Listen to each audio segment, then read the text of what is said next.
আমারটা এটা আমি করবো, উনি কে? মুরব্বী, এখানে ভিডিও হচ্ছে, প্লিজ আপনি দয়া করে ধরবেন না, এটা আমারটা আমি নিব। আপনি ওনাকে ধরতে কেন দিচ্ছেন? আপনি ওনাকে চিনেন?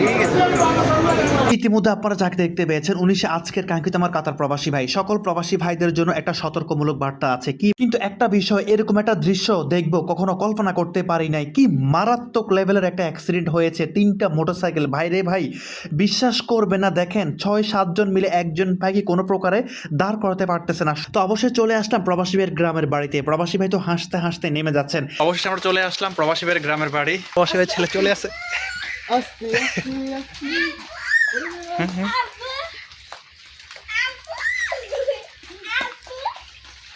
একটা প্রবাসী বাবার জন্য এই মুহূর্তটা কি একটা আনন্দদায়ক, এটা কোনো প্রকারে বলে বোঝানো যাবে না, একমাত্র প্রবাসী ছাড়া আর কেউই বুঝবে না। বিসমিল্লাহির রহমানির রহিম। আসসালামু আলাইকুম, সবাই কেমন আছেন? আশা করতেছি আপনারা সকলে ভালো আছেন, আলহামদুলিল্লাহ।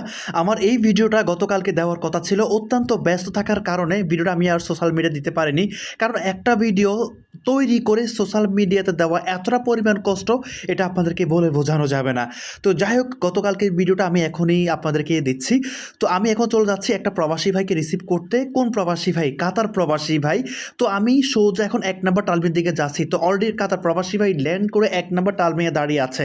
আর সেই গাড়ি সিরিয়ালগুলো মেনটেন করে এখন 1 নম্বর টার্মিনালের ভিতরে অনেক কষ্ট করে প্রবেশ করতেছিলাম। তো প্রবেশ করে এক পর্যায়ে গাড়িটা সুন্দর করে সাইড করে প্রবাসী ভাইকে খুঁজে পেয়ে গেলাম। আমারটা এটা আমি করবো, উনি কে? মুরব্বী, এখানে ভিডিও হচ্ছে, প্লিজ আপনি দয়া করে ধরবেন না, এটা আমারটা আমি নিব। আপনি ওনাকে ধরতে কেন দিচ্ছেন? আপনি ওনাকে চিনেন? ইতিমধ্যে আপনারা যাকে দেখতে পেয়েছেন উনি সে আজকের কাঙ্ক্ষিত আমার কাতার প্রবাসী ভাই। সকল প্রবাসী ভাইদের জন্য একটা সতর্কমূলক বার্তা আছে। কি বার্তা রয়েছে আমি কিছুক্ষণ পরে বলছি। তো অবশেষে প্রবাসী ভাইয়ের যে মালমালগুলো ছিল দেখতে পাচ্ছেন, এগুলো এক এক করে সুন্দর করে নিজ দিতে সেটিং করে প্রবাসী ভাইকে গাড়িতে উঠাই ফেললাম। আলহামদুলিল্লাহ। এরা অধিকাংশ লোক হচ্ছে ধান্দাবাজ। এয়ারপোর্টে আমি এসব ধান্দাবাজদেরকে কখনো আমি এগুলো অ্যালাউ করি না। প্রবাসী ভাইদেরকেও সতর্ক রাখার চেষ্টা করি। তো কোনো প্রকারে কোনো প্রবাসী ভাই আপনারা যারা আসবেন, মালামাল নিয়ে সামনে থাকবে, গাড়ি আসবে, কোনো প্রকারে সব ধান্দাবাজ থেকে বিরত থাকবেন। এই যে আপনি ওনাকে চিনতেন? জি না, চিনতেন না। আপনার লাগেজটা নিয়ে চলে আসছে। এখন আপনি যদি ওদিকে তাকায় থেকে যদি ওরা লাগেজটা নিয়ে চলে যাইতো তখন কি করতেন আমি আপনি? রাখতেও পারিনি, আমার কাছ থেকে থাবা দিয়ে নিয়ে গেছে।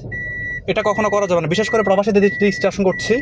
যখন বাংলাদেশে আসবেন আপনারা, আপনাদের মালামাল নিয়ে যখন আপনারা 2 নম্বর 1 নম্বর টার্মিনালে যখন দাঁড়িয়ে থাকবেন, একমাত্র আপনাদের পরিবার আত্মীয় স্বজন ছাড়া বিকল্প কোনো অপরিচিত লোকজন যাতে আপনাদের মালামাল টাচ না করতে পারে, এটা সবসময় লক্ষ্য রাখবেন। কারণ আমাদের এই বাংলাদেশে ঢাকা এয়ারপোর্টে প্রতিনিয়ত এগুলো অকারেন্স হয়ে থাকে।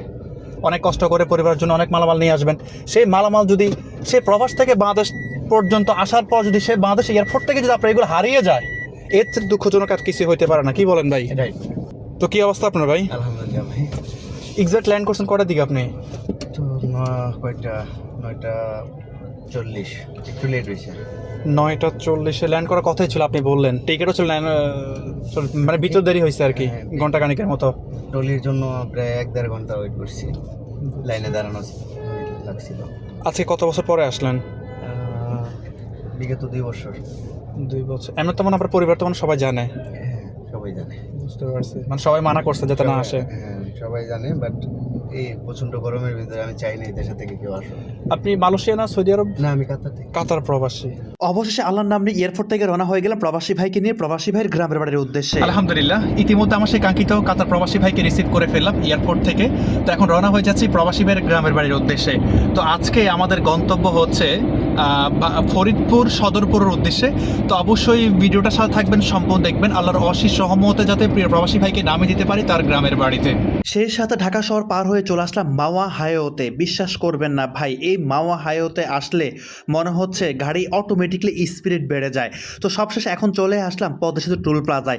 পদ্মা সেতু টুলটা পে করে এখন পদ্মা সেতুর উপর মুভ করতেছি। কিন্তু একটা বিষয়, এরকম একটা দৃশ্য দেখবো কখনো কল্পনা করতে পারি নাই। কি মারাত্মক লেভেলের একটা অ্যাক্সিডেন্ট হয়েছে, 3টা মোটরসাইকেল। ভাই রে ভাই, বিশ্বাস করবে না, দেখেন 6-7 জন মিলে একজন ভাইকে কোনো প্রকারে দাঁড় করাতে পারতেছে না। সবচাইতে মারাত্মক লেভেলের অ্যাক্সিডেন্ট হয়েছে এই ভাইটা। দেখেন আপনি একটু হাতটা দেখেন, বাকিটা আমি নাই বলি, ওনার হাতটা একদমই চলে গেছে ভাই, একদমই চলে গেছে। কি মন মান্ত্রিক ভাই একটা দৃশ্য, আল্লাহ সুবহান।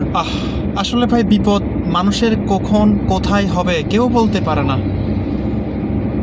3টা মোটরসাইকেল অ্যাক্সিডেন্ট হয়েছে, 3টা মোটরসাইকেল। আর লাস্টে যে ভাইটাকে দেখলাম, ওনার হাত ওনার পা দুইটাই গেছে, নাই। এই যে একটা কষ্ট, আসলে আপনারা মোটরসাইকেল যারা চালান ভাই, মানে যখন একটু মানে হাইওয়ে, ভালো একটা হাই, যেমন এই যে মাওয়া একটা হাইওয়ে, পদ্মা সেতুর উপরে এত স্পিড আপনারা মোটরসাইকেল চালান, হয়তো যে কোনো একজনের একটুখানি ভুলের কারণে 2-3 জনের প্রাণটায় না চলে যায়। কতটা কষ্ট হইতে পারে বলেন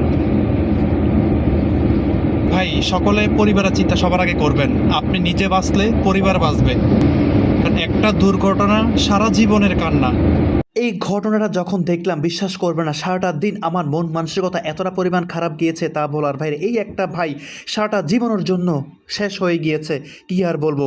তো যাই হোক, অবশ্যই ভাঙ্গার আগে যে হাতের ডান দিকে একটা রাস্তা গিয়েছে সদরপুরের দিকে, তবে এই গ্রামের দিকে যখন আমি প্রবেশ করতে লাগলাম, কিন্তু দেখতে লাগলাম এই ফরিদপুর অঞ্চলগুলোর মধ্যে এক এক সিজনে এক এক কিছু করে থাকে, পেঁয়াজ পাট যখন যেটা হয় সেটাই তারা করে থাকে।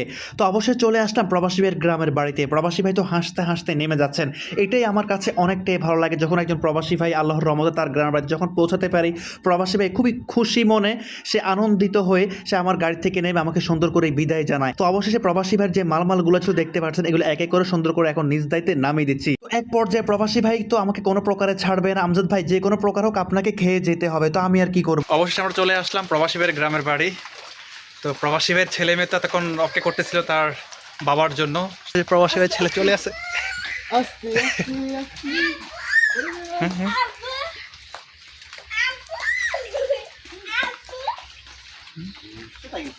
একটা প্রবাসী বাবার জন্য এই মুহূর্তটা কি একটা আনন্দদায়ক, এটা কোনো প্রকারে বলে বোঝানো যাবে না, একমাত্র প্রবাসী ছাড়া আর কেউই বুঝবে না। দেখতে পেয়েছেন আশা করি আপনারা। আলহামদুলিল্লাহ, ইতিমধ্যে আমার সেই কাঙ্ক্ষিত প্রিয় কাতরা প্রবাসী ভাইকে নিয়ে চলে আসলাম ওনার গ্রামের বাড়ি ফরিদপুর সদরপুর গ্রামে। ভাই, আপনার সাথে আমার আগে থেকে কোনো পরিচয় ছিল না, জাস্ট ভিডিওর মাধ্যমে। ঢাকা এয়ারপোর্ট থেকে শুরু করে আপনার গ্রামের বাড়ি পৌঁছানো পর্যন্ত রাস্তাঘাটে কোনো প্রকারে হয়রানির শিকার হয়েছেন কিনা, কোনো প্রবলেম ফেস করছেন কিনা, আমাদের প্রবাসী ভাইদের উদ্দেশ্যে কিছু বলেন। জি না, আমজাদ ভাইয়ের সাথে আমার ওরকম আগের থেকে পরিচয় নাই, জাস্ট ভিডিও দেখতাম, দেখার পরে তার প্রতি ভালো লাগা ভালোবাসা, তারপরে থেকে আমি চিন্তা করছি যদি আমি দেশে যাই ভাইয়ের মাধ্যমেই যাব। পরে ভাইয়ের সাথে কন্ট্যাক্ট করছি, আসছি, আলহামদুলিল্লাহ খুবই নিরাপদে আসছি। ভাইয়ের মন মানসিকতা খুব ভালো। প্রবাসী ভাইরা অবশ্যই নিশ্চিন্তে তার সাথে যে কোনো জায়গায় আপনারা আসতে পারবেন, যাইতে পারবেন। যাক ভাই, আপনাকে অসংখ্য ধন্যবাদ জানাই। আপনাকে ধন্যবাদ ভাই। ইতিমধ্যে আমার প্রিয় প্রবাসী ভাই কি বলেছে আপনারা শুনতে পেয়েছেন। তো আজকে ভিডিওটা এই পর্যন্ত। যদি ভালো লাগে অবশ্যই ভিডিওটি বেশি বেশি করে শেয়ার করে পেজটি ফলো করে দিবেন, যাতে সবার আগে ভিডিওগুলো পৌঁছে যায় আপনাদের কাছে। আর আমার প্রতিটা ভিডিওর কমেন্টে ইউটিউবে লিঙ্কটা দেওয়া থাকে, লিঙ্কটা ক্লিক করে চ্যানেলটি সাবস্ক্রাইব করে দিবেন। আর অবশ্যই মাথায় রাখবেন 30 আগস্ট আসছে বাইক উইথড্র, অবশ্যই আর দেরি করবেন না। ইউটিউবের লিঙ্কটা এখনই ক্লিক করে চ্যানেলটি সাবস্ক্রাইব করে স্ক্রিনশটটা ভিডিওর কমেন্টে পাঠিয়ে দেন। তো সকলে ভালো থাকবেন। আসসালামু আলাইকুম।